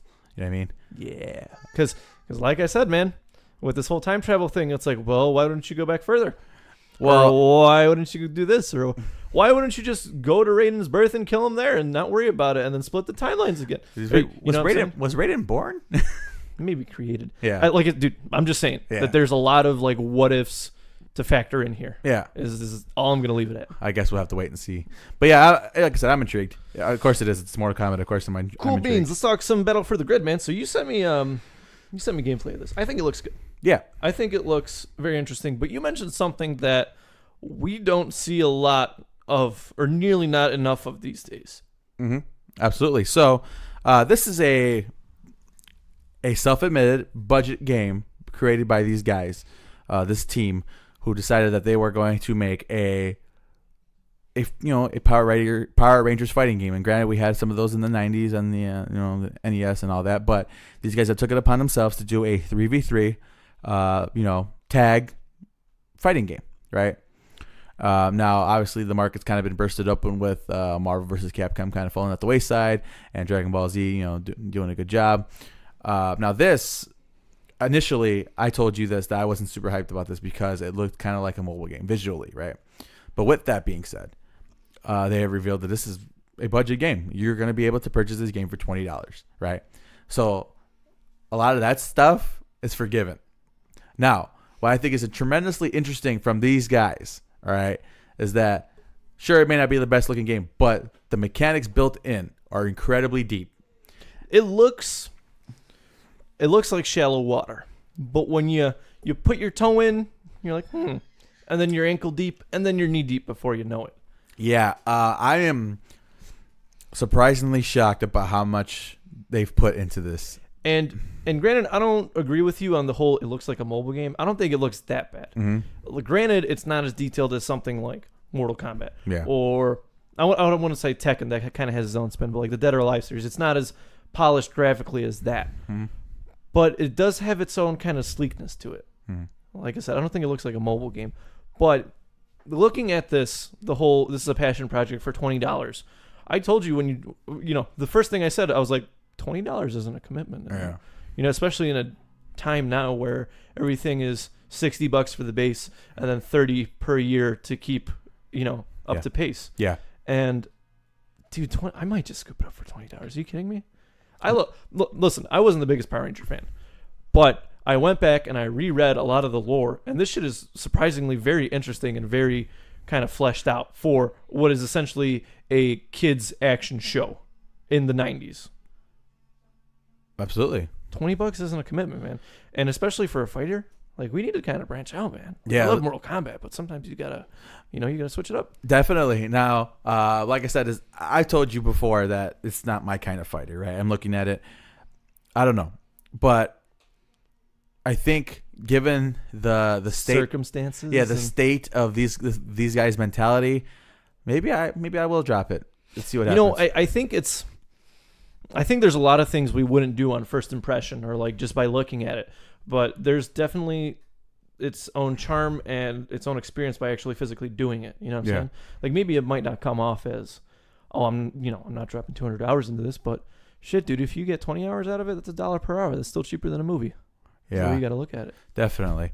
Yeah, so I'm intrigued. I'm going to keep watching it. Now, Justin Wong's involved, and for those who don't know who Justin Wong is, he's like One of the greatest. Yeah, one of the greatest fighting game players. Yep. Street Fighter, Marvel, all that of all time. Very well-rounded man. Yeah. So, and he's behind a lot of this. He was, doing the whole playthrough with them, and Him and Max. He was doing some dirty fucking combos on that shit. So it looked real cool. Like I said, dude, there's a difference between trying to pawn me off something that's worth $20 for $60, but then there's the very honest straightforwardness of, maybe this isn't the best looking game. Maybe this isn't by a AAA publisher, and maybe this is a franchise that's been dead for 10 years. Mm-hmm. But for $20, we can entertain you. Yeah, absolutely. And I think that's not submitting. That's not admitting defeat. I think that's a very strong thing to do in today's marketplace. And I think it takes a lot of huevos. Yeah, I mean, it's just, like you said, they're not going to say, well, we're not the greatest looking game of all time, but you will have fun. And I think that's all that matters. I think that's the most important thing. Because you know what, dude? I still fuck around on RuneScape. I still pull up games. RuneScape. Yeah, I still play games that are like decades old at this point. This is true. And it doesn't, dude, like I said, the graphics nowadays should be the initial appeal. Mm-hmm. It's not what's going to keep you playing. Yeah. Because if you wanted good graphics, motherfucker, just go outside. Yeah. Right? No, you're not right. going to get any better than that. Yeah, this is true. So yeah, I just wanted to give those guys a shout out because, like I said, I watched some of the footage and kind of heard them talk. And very cool. I am going to do a quick little side bit here. Devil May Cry came out on Friday night. I will do a full review once I'm a bit deeper because I just started it. I got, maybe 3 hours into it. I'm liking it so far. I'm not going to give away too much, but I will kind of give this. It uses the same engine as Resident Evil 7 and the Resident Evil 2 remaster, and the game looks fucking superb. I'll leave it at that. I'll give kind of a full review once I feel like I'm ready, once I maybe plow through the initial playthrough and kind of do that stuff. But yeah. Interesting. All right. Yeah, I'll definitely keep an eye on that. Interesting. Because like Devil May Cry is not my thing, but I know it's very much your thing. And like I said, we have different... I feel like you would appreciate some of the mechanics they bring in. Maybe not necessarily want to buy the game. I think you'd find a lot of the things implemented interesting, though. Okay. Interesting. Yeah, I'm going to have to look into that. But yeah, man. So let's go ahead and keep it moving. All right. So PlayStation had its newest update, right? And now it allows for remote play. Essentially. Finally. What this means is that you'll be able to pull up your game on your phone and play it on your phone. So I downloaded it, gave it a whirl. How is it? I think it's the future. I will say that. Steam's had this for a couple years now, and I think Microsoft just kind of implemented it too. Yeah. I will say, granted, this is the only one I have the what's it called? The hands-on experience with is the Sony one. It is a little janky. It is to be expected because the game is meant to be played a certain way. And if you take that away, it's going to be kind of difficult. Leave something to be desired. Yeah, definitely leave something to be desired. But I think it's very cool. Like I said, I think it's kind of the future. I think eventually there's going to be a point where you'll be able to connect your remote to your phone and you'll be able to have like your little screen in front of you and play. People already do that. Yeah, absolutely. One of the guys I work with brings a Bluetooth keyboard and mouse and like hooks up to our servers from his phone. Yeah. And so, the future is now, old man. Yeah, I guess so. It's weird. Like I said, I put in Siege. Couldn't do it. Just because I wanted to see, because I'm like, well, okay, was it playable at least? No. Just because of how the delay, how not even the delay, but how the remote is laid out on the screen. Okay. So because it's like thumbsticks are here, control pads here. Well, all right. Well. Hear me out. The DualShock 4 controllers are Bluetooth, and so is your phone. Oh, I didn't even think about that. Maybe try and play around with that. Because if the controls are the issue, there's a solution. I promise you. We'll find something for that. Yeah. But how is everything else? It was interesting, like you said. It was a little bit of a delay. Like I said, I played Siege. I couldn't even aim, which I picked the most unforgiving game to do that, just to kind of benchmark it. I'm like, okay, that's undoable. But I slid onto Madden. I did that next. Okay. It was okay. It wasn't great, but it was doable. Then what else did I try? In my MLB game, okay, the delay kind of sucks with pitching because it's kind of hard to time that. Yeah. But not too bad. What else did I try? There was one other game that's escaping me at the moment. Red Dead Redemption. That was fucking hard. I could barely play Red Dead with the fucking remote, let alone with the fucking. So yeah, I think it's cool. Obviously, this is something, like you said, that has been done previously, and I have never had any hands-on experience with it. But yeah, let's There's been a lot of, in the PC gaming community, there's been a lot of stuff where there's like a cloud service you could use where you don't need to build this super awesome, excellent computer. They'll let you use the graphics card and processor that they have in their cloud storage area. Yeah. And you almost sort of like stream the game to your machine. Yeah. And this isn't new technology, but it's just finally breaking into the mainstream. Yeah. And it should be interesting to see this develop. I think that this will be almost like a key selling point in the next gen. Probably. Where it's like you can't play The Last of Us right now because you're not home. Stream it. Yeah. Stream it to your phone. Stream the game. And I'm sure they'll make like mobile controllers, and the mobile space is very malleable at the moment. I think there's a lot to be played around with. What they'll do is they'll add an attachment that you could plug in through your phone. You port, your and that'll hold it. Yeah, have a hold. Yeah. Should be fun. But just remember, if you can't play Siege via the phone controls, Mr. Homeless did it with a Wii remote. He did it with the racing wheel. He did it with pineapples. He played Siege with a whole bunch of dumb shit. And you should just check out his fucking videos if you're ever looking for a good laugh. Yeah. Okay. He played with the the Forza like steering wheel and stuff. But he like went into the game files and upped the speed. He changed Ash's speed from 3 to 300, and so he had the Mario Kart music in the background, the dee, dee, dee, and he would just fly around favela with Ash. The fucking God damn, that's funny. Sit down and watch that shit. That shit is hilarious. You have to send me a link to that. He's been banned by Ubisoft like a whole bunch of times. That's funny. But he actively has this thing where he's like, if you send me a controller of your choice, I'll make it work. Yeah, absolutely. It's funny because it's like like you said, he's been banned by Ubi, but like you almost need somebody like a doctor, like a mad scientist, to be working on this type of shit. Because like who else would? Who else is on the like fringes right now? Yeah. You know, seriously though, if you're a Siege fan and you're looking for a good kick, this dude is fucking hilarious. Copy that. I'm gonna have to look into that. That's funny. But he has this whole like those detective boards where they tie the yarn. He had this whole massive conspiracy of how they're going to give Jaeger back his ACOG because he refuses to play anybody but Ash and Jaeger, and now they both don't have their ACOG. Yeah, that's fucked. Woo! Well, technically Ash has her ACOG, is just on the other gun. But, yeah, so that's funny. Moving on. I'm sorry. All right, shall we move on to this week's games? Yes, let's go ahead and do that. Did you do your Potters? I got like 5 of them. You got 5 of them? All right, yeah. To be fair, these are my girlfriend's. I didn't do these. Ooh. So I want to throw that out there, but she did hers so well that I didn't want to kind of go back and reconstrue. You know what I'm saying? Yeah, go ahead. You go first, because if it sucks, we'll roll with yours, and then I won't do mine. Let me try and find these. Gabe lost them. Yeah, right. I feel like whenever I have to find something, I usually have it immediately, or I'm just kind of scrolling through. Yeah. Type of shit. Let's see. Scrolling through. Did you hear that Warped Tour in Atlantic City sold out? Yep. Yeah, so much for that. Yep. That's the second show in 2 weeks, Gabe, that you missed the boat on. Whatever. I'm not too worried about that one. Yep. Still looking. All right. So I'll do the ones that I remember off the top of my head because, like I said, I didn't write these down, but these were the ones I was kicking around. All right. So bear with me. You ready? So this is the first one, Harry Potter, the Boy Who Lived. And the Boy Who Lived. No, okay, nice. Harry Potter, the Boy Who Lived. So I feel like the formula with Harry Potter and the blankety blank doesn't necessarily have to follow. You know what I'm saying? Okay, that's fair. Second one was Harry Potter and Tom Riddle's Diary, which it's what's the word I'm looking for? It's like if you didn't know what you were getting into, it's still like it would raise some red flags in your head. But once you know the story, then you know the story, right? But yeah, what was 3? Harry Potter and the Dementors. just because I thought that was like the most interesting thing. Now I know people swear up and down about Prisoner Azkaban.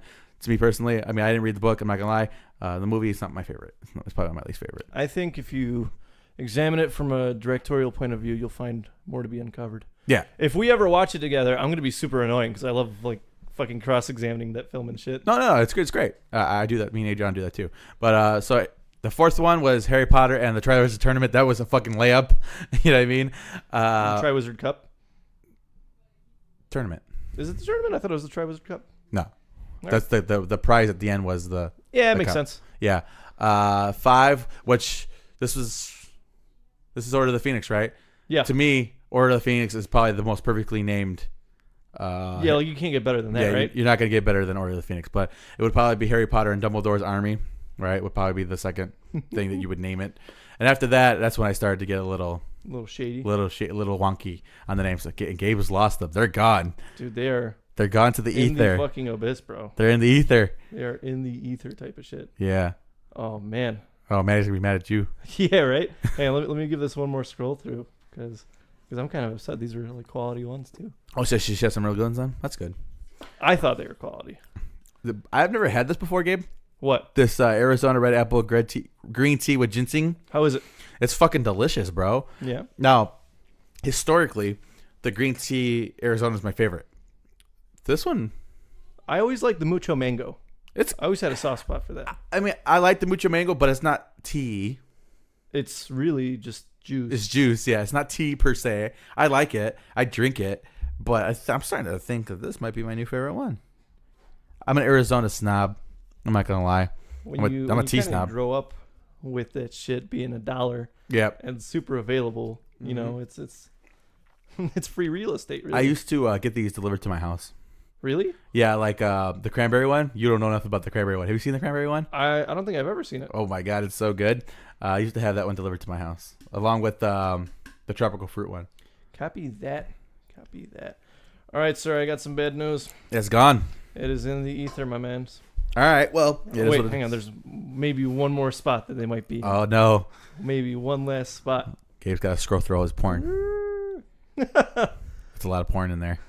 Yeah, surprisingly, that's more organized than Yeah. than everything else. Man, you gotta know where you need to go. It's in the ether, buddy. Sorry. All right. It is what it is, though. But so yeah, Shit. Yeah. Maybe I'll find it 6 months down the line. Yeah. Right. Oh, by the way, let's go revisit that episode from. So I put this little thing on here because I think it'd be cool to examine it. So it's called "Where Were You?" Right? Where were you? When my walls came crashing down or whatever. Yeah. The Day to Remember song. Sure. Where were you the first time you heard "Job for a Cowboy"? Because I actually have a pretty amusing story. Now, I know you have strong feelings for "Job for a Cowboy." The first two albums, yeah. Me personally, historically, I've never had any kind of strong opinion on them either way. That's just me. Okay. Yeah. So, because it's funny, because like you and I, it's funny because I think based on like our initial launching point for the scene are so polar opposites of where we ended up, like as far as preference. I think what was your launching point for metal? Post hardcore was my launching point. Well, do you remember a band specifically? Because I can give you a band. I can narrow it down to a song. Can you? Like the first band that got me into this? Yeah. It would have to be Under Oath, I would think. You think so? I would have to be. All right. I think probably something off the first album because I liked the first album. With Dallas? No. Not the fucking first album. It's just in my They're head. Only Chasing Safety? Yeah, the other ones don't exist in my head. But yeah, the Only Chasing Safety would probably be something like that. Maybe Dangerous Business or something like that. Maybe. Okay, very cool. Maybe.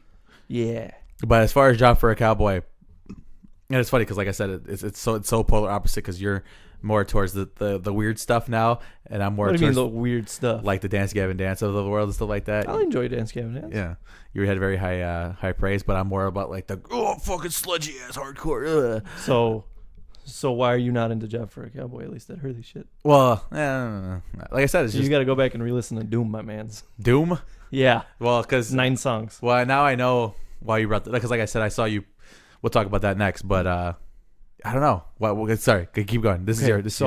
And just to answer your question, my launch point into this whole scene was Wait and Bleed by Slipknot. That was the first thing that absolved me into this. Well, that's different then. Yeah, it's very different. Yeah, no, I'm saying like, because I'm more referring to like this stuff, the stuff that we cover. Because Slipknot, like, I don't know. Because if we're doing that, then it would be Linkin Park. But like, it's kind of that's fair, man. Back in the day, yeah. But I'm saying they but weren't like, the massive giants that they are now. But I'm more talking about like the scene. The scene that we're in. Yeah. Oh man, what was the band that got me in? Probably Job for a Cowboy. Yeah. This was very early into my like metal appreciation career, is what we'll call it, right? And so I had just plowed through. I think we got 9.0 live that year, and I had plowed through everything up to that point, and I really enjoyed it. And my buddy who got me into Slipknot, we were hanging out with him, and of course he had this kind of stoner uncle, cousin, whatever the fuck he was. But it was this dude, he was like 19, I think we were like 12 or 13, right? And he was like, dude, you guys gotta listen to this Job for a Cowboy. Was he a surfer? Because why? Is he No, but he had the hair for it and everything, you know? And so he throws on Entombment of the Machine. And from that point on, bro, it was like the very first hit of crack you ever take. You're like, this is for me, man. And so that slowly kind of started my like downhill grind into I need something heavier. I need something heavier, you know? Because once you hit a new kind of like heavy point, you're like everything prior and everything new that comes up, you're like you feel a little bit different about it, you know? And so Job for a Cowboy, when Entombment of the Machine came on, like, what the fuck is this? This is stupid, gnarly, dumbass heavy. And then, you know, you go back and listen to a song maybe like a week later or 2 weeks later, a month later, and you're like, oh man, song makes me tingle. And that was kind of my point for my first time I heard Job for a Cowboy, was that kind of like, you know, like that 70s like Hyde, right? Like this totally like outlandish dude who's like, bro, no, Slipknot isn't heavy. I'm like, what do you mean they're not heavy? You gotta listen to Job for a Cowboy. and oh man, dude, Slipknot is not heavy anymore. Yeah, that's true. And so that was kind of my yeah, man, the first time I listened to Job for a Cowboy. Because like I share that sentiment with like constantly looking for something heavier. Then eventually you just feel like a fucking archaeologist just digging through the deep sludges of the earth. Dude, because you're always trying to chase that first high when you hear something. Because there's a difference between hearing something heavy, you're like, yeah, this is heavy, and there's a difference between hearing something heavy, italics font. You know, you're like, damn, this fucking smacks. Because there's a big difference. Because people to this day crank out stupid heavy music that you can't understand shit and that doesn't resonate with you, right? Yeah. I can name a dozen bands. But when you find something that's still crazy, stupid, heavy, but it has a lot of shit you enjoy in it, and I don't know, maybe it's just the way that the screams come out, maybe it's the riffage, maybe it's the song progression, there's something special about that. And you're like, oh, man, daddy's got something cooking in the oven right now type of shit, you know? All right. And that was kind of that point for me. All right. So we could kind of do this, and we could kind of have some retrospective. Yeah. It doesn't necessarily have to be bands, but I thought this was, you know, I had a fun story for it, and I put it on our bracket that we made. Yeah. So you want to talk a little bit about that? So me and Gabe have taken on a moment of temporary insanity, and we decided that we are going to create a tournament-style bracket for our quote-unquote March Madness. Like our March Madness version and of so this. We essentially just took 4 subgenres of metalcore, whatever you want to call it. Core. Yeah. So we had metalcore, post-hardcore, regular hardcore, and deathcore. And I think that predominantly this is what we listen to, right? These 4 subsets. Yeah. And so they were kind of broad enough to encompass all the bands we wanted to encompass, but still specific enough to give us a kind of strict path to follow. Right? Yes. So let me make this clear that I'm not necessarily saying that this is like, what's the word I'm looking for? Like our, you know, what's the word I'm looking for? Like favorites. It's not necessarily. Well, you know, maybe that not for you. Well, I'm sorry, not for me. I know you picked some of your fucking favorites. No, we have some of our favorites on here, but like I said, this is not just to pick like our favorite albums. This is to pick the representation for the year. Of this tournament this year. Now, this is not stuff that's coming out this year. This is stuff that has been existed in all of mankind. I think the earliest album we got was 2005, man. Yeah. So, that's probably about right. So this is just like random bands that we enjoy albums of, and we want to take them, compare them, and pick a winner at the end for the year. Sure. And so I I sauteed up this bracket, and we kind of have all the subgenres going against each other. And I think we have some interesting lineups. If you guys pay attention to this podcast and listen to us, you know that Vanna's Void is going to be on there. You already know that Jacob put Dead Throne on there by the Devil Wears Prada. You were so fucking predictable. Me, on the other hand, I think maybe too predictable for me. One of them being Creatures, because I feel like I speak highly about Creatures. Motionless in White. I put that under metalcore. And then Job for a Cowboy, because fuck, man, that shit smacks. But I kind of picked, like, you were like, wow, you had my choices for post-hardcore. Gabe literally picked my first 4 that I was going to choose. And here's the thing, though. I enjoy those albums. I wouldn't necessarily put any of those in my favorites category, except maybe the Alisana one. That's kind of approaching it, but not in it. But yeah, it was The Emptiness, Alisana, Chiodo's, Bone Palace Ballet, and Fake History by The Let Live. There was another one that you. And there was another one too. Oh, Seosin. Yeah, self-titled Seosin. Yeah. But yeah, those are my first 4, and then Jake's like, I'm like, what the fuck? But yeah, so we're gonna go through these again. There are 32 albums total, and like I said, me and Gabe will divide these up. We haven't exactly decided how we're gonna choose the winner. We have some ideas. We're gonna figure this out though. Yeah. By next week, we will have winners decided some way or another for round 1. Yeah, for round 1. Like I said, this is not just necessarily like sure. Crisis was the other one. I'm sorry. You wanna run through these albums and kind of give a quick little sentence about? Yeah. So we'll start with the hardcore bracket. Knock Loose, Laugh Tracks. Man, you said it last week. These guys have been blowing up, and that bubble's gonna burst when this new album drops. That's no brainer. Yep. Jesus Peace, Only Self, pretty good. New album came out. I think it's fair to put it in a contender. Great American Ghost, Hatred Stems from the Seed. Yep. Yeah, nothing to say there. Code Orange Forever, which is just the fucking grimiest album you ever hear in your life. Grammy nominated album, right? Yep, absolutely. Vanna Void. It's going to be very hard for me to pick. That's going to be eliminated first round, man. I'm sorry. No, it's not. We'll talk about it. The Chariot, Long Live. Oh yeah. Fucking nasty ass little album. Fantastic. Harm's Way, Posthuman. It's a solid contender for a local band. Absolutely. And Year of the Knife, Ultimate Aggression, which is new. Probably the newest album we've had on here, probably. I think that, yeah, man, because that's 4 months, 5 months? Something like that, yeah. Yeah, that's probably the freshest one on there. Yep. Let's go ahead and Metalcore. You can go ahead and introduce these, and I'll give a little comment. Oh, man, I didn't even have this pulled up, man. We got to catch me with my pants down. I'm sorry, bro. Hang on, I'm pulling up. So Metalcore, we got Killswitch Engage, The End of Heartache, because Jacob's a dad. So wait, hold on, no. So Gabe's like, oh, dude, I said Metalcore, not dad metal. I'm like, well, first off, if Metalcore had a Mount Rushmore, that motherfucking album will be on there. So that's why I put that one. I was just giving you shit, man, because Killswitch Engage is kind of... No, I know. Yeah, you know where they are. They're right there with Five Finger Death Punch, and all that remains now. But when this came out... Oh, yeah, I'm not doubting you. Yeah. I'm not doubting you there, buddy. Creatures, Motionless in White. Absolute classic. Really surprising for a first act for a new band when they came out. So yeah, the overhead mix-up right here. Someday Came Suddenly. Attack. The overhead mix-up. You could say that like that. I call it the worst case scenario, but sure. Yeah, we'll see how well this does. Bless the Fall Witness. I think this is an obvious choice. Yeah. When this came out, it kind of took the scene by storm. Absolutely. Hot Topic was filled with Bless the Fall merch. Like absolutely. The following days. Absolutely. Dead Throne, Devil Wears Prada, no brainer because it's Jacob. You missed one. Oh, did I? Oh yeah, As I Lay Dying, An Ocean Between Us. Now we talk about Metalcore excellence. That is it. Yeah, they're in Joliet next week, buddy. So we'll see. We will see. All That Remains, Fall of Ideals. I think this falls in the same ballpark as the As I Lay Dying album. Absolutely. But absolute fucking banger. And if you were around for like the early days, man, you know what I'm talking about. Yep. I Killed a Prom Queen, Beloved. Oh my God, it's such a nasty dirty, album. grimy, nasty. Yep. Oh man. Deathcore, here we go. Oh yeah, I think I picked out most of these, man. Well, you had the last 3. All right, let's run through it. All right, so we'll do Deathcore. Deathcore is next. As Blood Runs Black, we all know who put this fucking on here. Allegiance.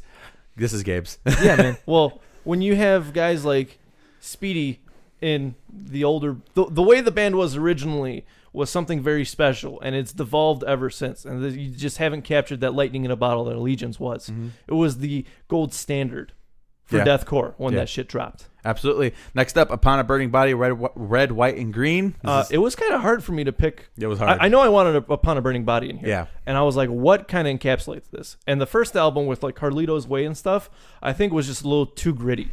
Like you kind of had to, brush off some of the sand and dirt. Absolutely. And that's not bad inherently, but I wanted something a bit more... refined? Yeah, a bit more refined, like harder steel for this deathcore bracket. Absolutely. I'm like I said, it was either this one you would put on or Straight from the Barrio.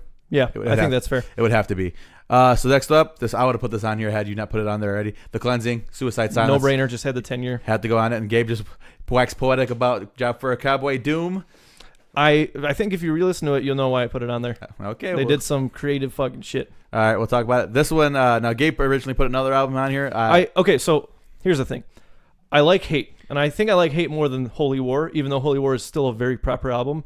And I said it beats out Holy War and every. I was just fucking with you because I know it'd fucking freak you out. Yeah. But I put Holy War on here because I think the general consensus is Holy War steps it up a notch. It kicks it up. It has that extra spiciness to it. Absolutely. So I flip-flopped that. Yep. Fit for an Autopsy, The Great Collapse. That was all you, buddy. This It's just Smash Will Mouth. Putney type of shit. Yeah, Smash Mouth album. Love it. Smash Mouth album. Now, this one, Gabe gave me shit for it, but I want to go ahead and go on record again and say A Mirror, Look at Yourself was one of the nastiest albums that came out 2 years ago, and I don't fuck what anybody says. That thing was a fucking masterpiece. I put it on there, and I told Gabe. I will forgive you because this is literally not any other Amir album. Yeah, right? absolutely. We'll leave it at that. I wouldn't even have put any other Amir album on here.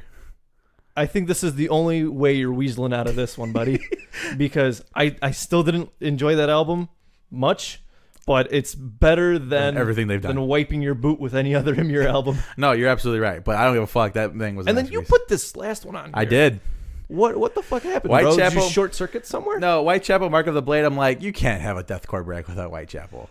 I understand. Yeah. And I think this is the last one we filled in, right? Because post-hardcore went first. That went up. Yeah, that was like fast. Flames. But yeah, man. So I get the Whitechapelness. Yeah. I just didn't think it'd come from you. Yeah. I think you would have put like Oceano on here before you put Whitechapel. No. All right. Post-hardcore. So this one was the first bracket done. Wait, hold. Yeah, go ahead. Hold on. But before we dive too deep into this one, I will say, if we're comparing 8 to 8 albums, to me, this is the best set of 8 out of This any is other. the easiest. Yeah. Very easily the most well-rounded. Yeah. Out of the this is bracket the best so set of 8. far. All right. And it might be because we were just balls deep in post-hardcore for a decade there. But I guess so. We got Crisis, Alexis on Fire. Absolute masterpiece. There's no other word for it. It is an absolute masterpiece. Yep. Of the time. Fake History, Let Live. We'll talk some more about Let Live later. Yeah. But yeah, dude, this is banging. Fake History, dude. Oh, it was so between Fake History and the fucking next one, which with Banshee on it, whose name I can never we remember. always fuck up that name, America the Beautiful Black or something like that. We always. Yeah, but man, when Fake History came out, dude, it's so good. It was like seeing like a reincarnated Rage Against the Machine, except nobody's ego is that fucking massive anymore. That, and I'm gonna fucking say it, the musicianship was a little bit better. So I'm gonna fucking say. Sorry. Yeah, I think that's a overall. Yeah. I think if you compared individual pieces, there's something to be desired. But overall, very solid. Bone Palace Ballet, Chiodos. So if you take my 2006 when this album came out, that was my album of the year. I'm sure that's all you listened to for most of the year. You're probably right about that. Seiyo Sensei, self-titled. Yep, masterpiece. Can't go wrong. They're only chasing safety under oath. We wax poetic about this. It's fucking beautiful. It's an amazing piece of artwork. We decided to pick this album because I think that Define the Great Line is very much so more metalcore-y. Yeah. And we already had that bracket lined up. We want some kind of diversity in that. Absolutely. But, yeah, man, under oath. And I think, honestly, if we put Define the Great Line on here, it would have kind of easily ran away with the whole thing. And you don't want 2 under oath albums on here, because what are you gonna do next? You gonna fucking slap another Attack album on here? Are you crazy bastard? Nobody would ever do that. I was questioning you for tagging on the first one. I'm just saying you could very easily put something like another Die Hard is Murder. That's true. Or another Devil Wears Prada on here. That would have been easy. Yeah. Then we have some violence. So Alisana, The Emptiness. So I want to go on record and say this because I don't think I've ever mentioned it before. This album is why my daughter is the name that she's named. My daughter is named Alisana because of this album. Throwing it out there. So that's just, if we're having any kind of, what's the word I'm looking for? Questioning about where my allegiance is on this Alisana album. There you go. All right, no more to be said. Relativity, Emerosa. Yeah. I was filling this in, and I was like, I know there's someone we're missing. And I was like, oh, fuck yeah, Emerosa, dude. How can you forget about Emerosa? Emerosa, this was after Johnny, right? Don't quote me, but I want to say yes. Okay, because I'm like, we're not going to double dip on the Johnny Craig, are we? And then the last album is a little bit more recent, Dance Gavin Dance. I wanted a DGD album on here. I think Mothership is the best album as a whole so far. I know a lot of the older fans are going to disagree with me. What do you think they would put on there? Happiness? No, I think they would put Battle Mountain? Battle Mountain 1. But yeah, I think it depends on the time frame you grew up with Dance Gavin Dance. absolutely. So, like I said, those are the 32 representatives for the core 2019 March Madness tournament that me and Gabe are putting it together.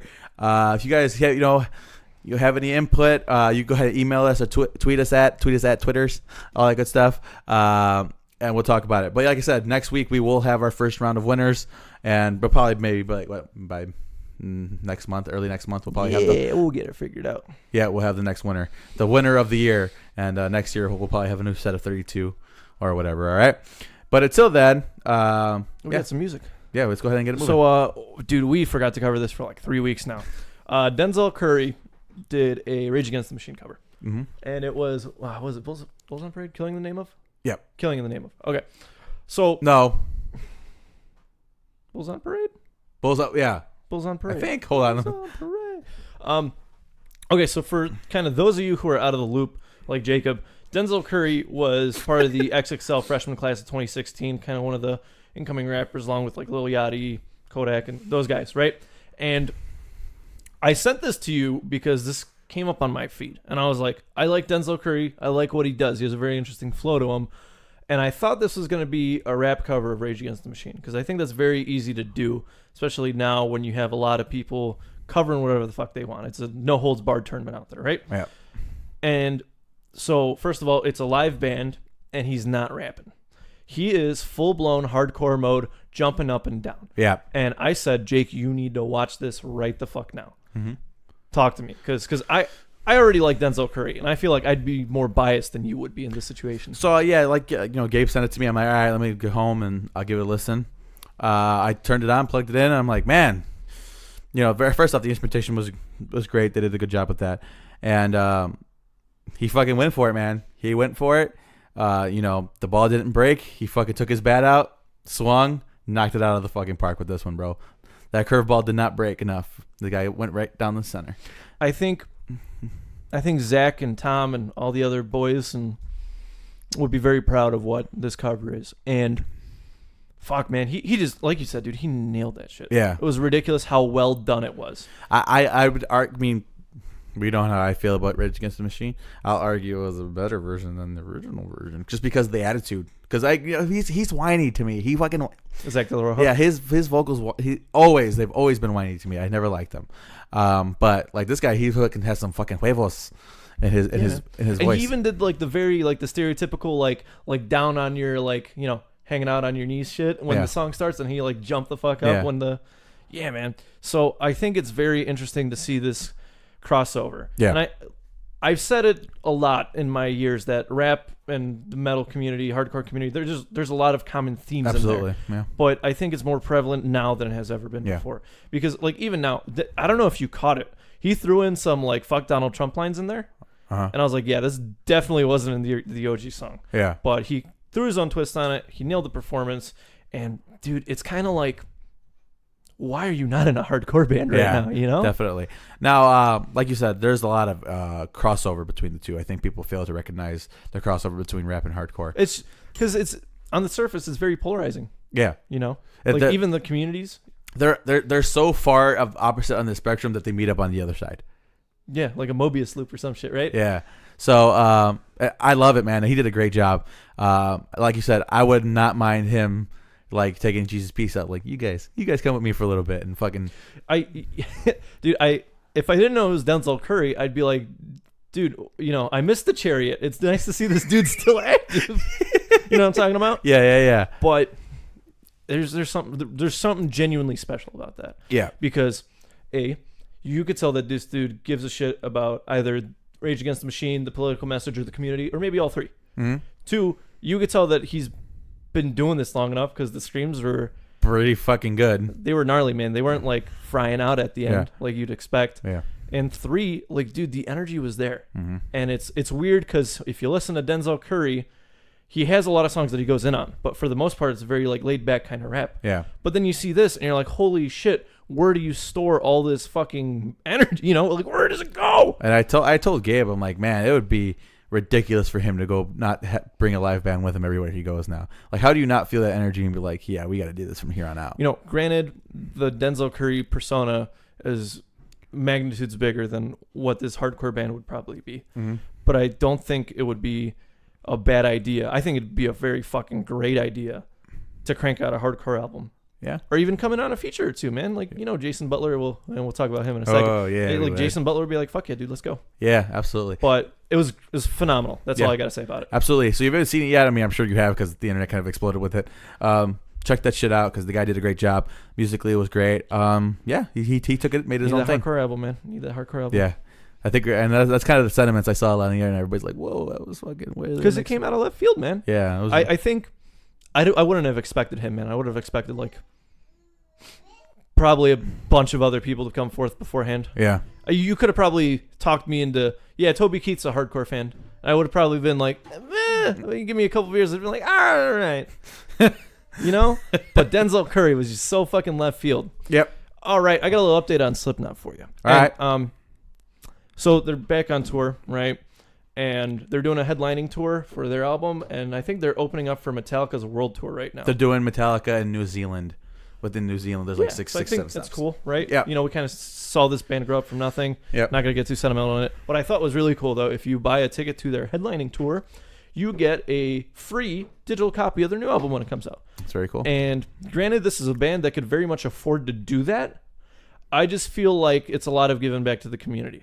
Because, granted, we got jobs now, and, $10 is $10, but $10 is $10. Yeah. You got to look at it like that. And these guys just said, hey, man, if you're coming out, you get the album. Yeah. I just thought that was kind of a cool thing to do. It's very cool. And, we have our sentiments and we have our reservations now about the band, but there's no denying that this is a pretty badass thing to do. Because Slipknot's so ingrained in my childhood. My childhood and my musical love that they could put out trash from here on out, and I would still love them. And Iowa and Self-Titled are still going to bang. Yep. And there's something special about Volume 3 that you can't just quite describe. It's not as heavy, but there's that still flavor, man. That Slipknottiness to it. And Slipknotty.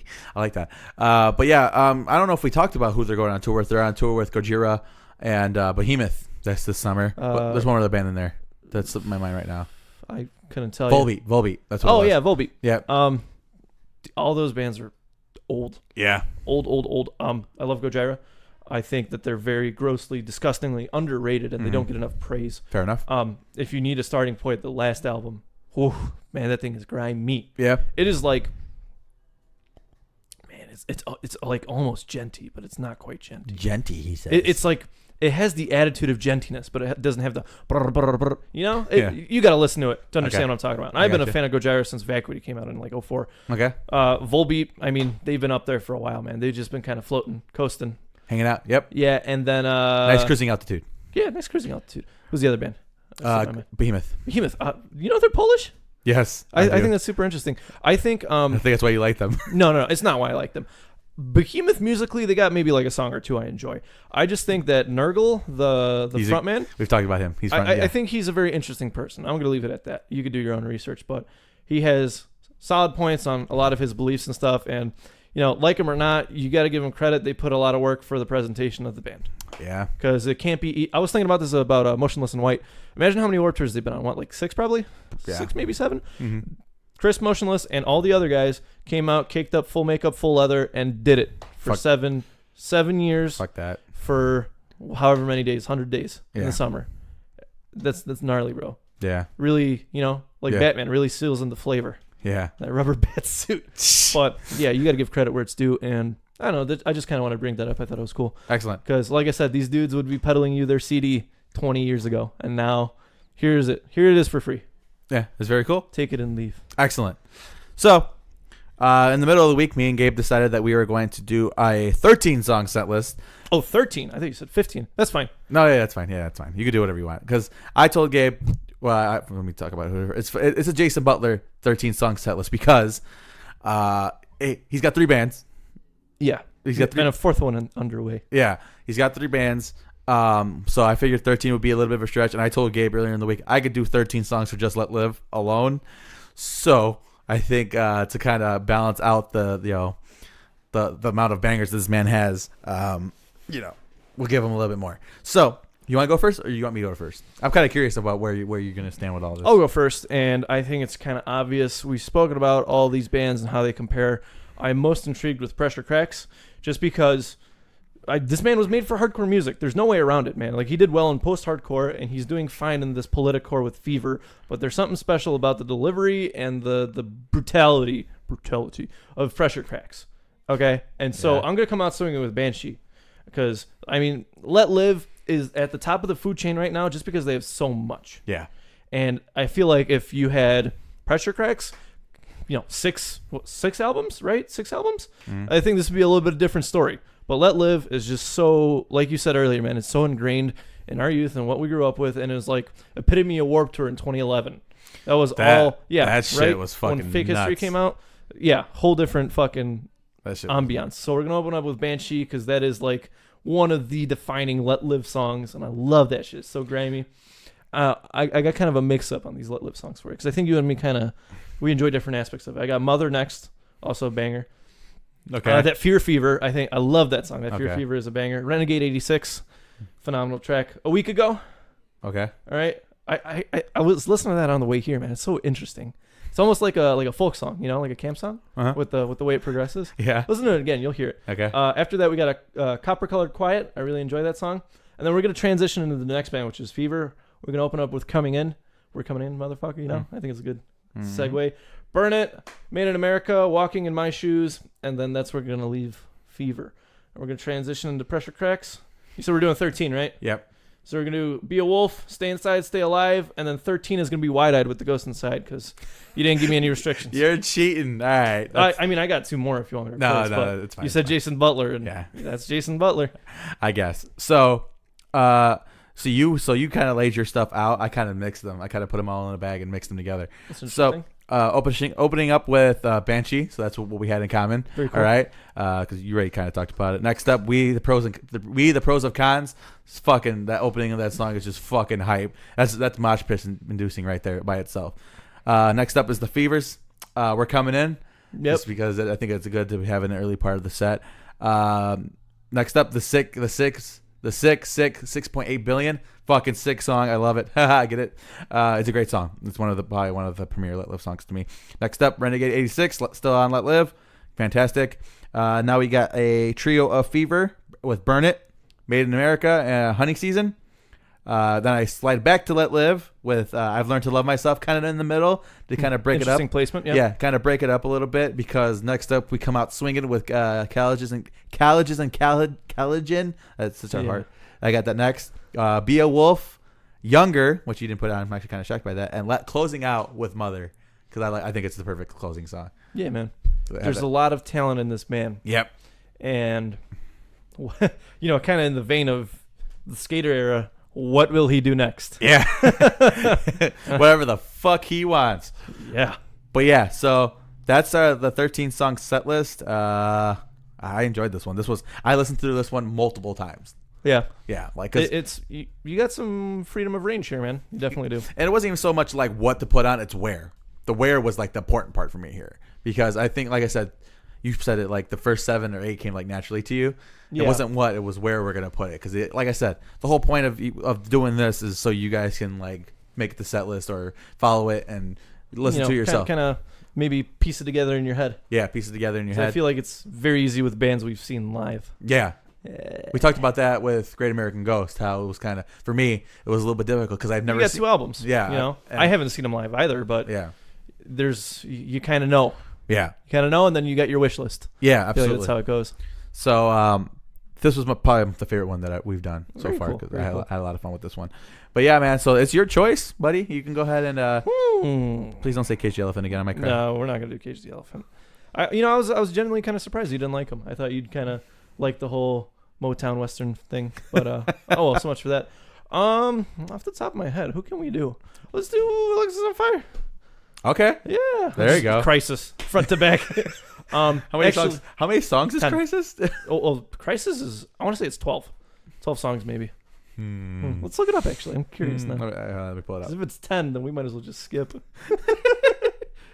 Actually, no. There's a couple of songs of 44 Caliber Love Letter. 11. Oh, Yeah. just barely. Yeah. Wow, 11 tracks, and that album's like what, an hour? Maybe a little bit under, like 50 minutes. 42 minutes. Damn. Yep. Damn, it's only 42 minutes, but it feels like forever. That's In a good way, in all the best ways. That's because They have probably the best singles and the Well- best title tracks. the best Alexis on Fire song period is on this Oh, album. Boiled Frogs. No, The other one. which one's the other one? I know what you're thinking of. I can't think of the name, but This could be anywhere in yeah. the world. That is Uh-huh. the best Alexis on Fire song period. If I could put it 5 times on my set list, I would. just open and close with it. Absolutely. So yeah, so Alexis on Fire will be on the agenda Yeah. next week. Very cool. Jesus Christ. What? You good? Did I peek it? Have you seen the time for that? What is the time on We that? had an hour 40 on this. Oh man, the women are gonna be pissed. All right, ladies and gentlemen. All right, so you guys can go ahead and like us on iTunes, Spotify, Google Play, Stitcher Radio, TuneIn Radio, all that good stuff. You can go ahead and follow us are you putting out your Twitter? You can find us on Twitter at Second City Kids at Jabril. Yeah. You'll find us. We're the only people that retweet each other's shit. So. Absolutely. we laugh. Gabe had a good zinger a couple months ago where I'm like, man, there's nothing like Vanna. I really missed them. He's like, yeah, nothing can fill that void. I'm like, you bastard. But anyway, so you guys go ahead and follow us on all there. You can go ahead and email me at secondcitykids@gmail.com if you have any comments, questions, or concerns. We got kicked off of Spreaker. We'll talk about that off air because we exceeded their storage limits. Because I'm like, I already have a hosting website. I don't need two. All right, so but until then, we'll see you here back next week for 110. 110. 110. Think about that. Yeah, 10 episodes from the 100 episode that oh my God. Anyway, but until then, deuces.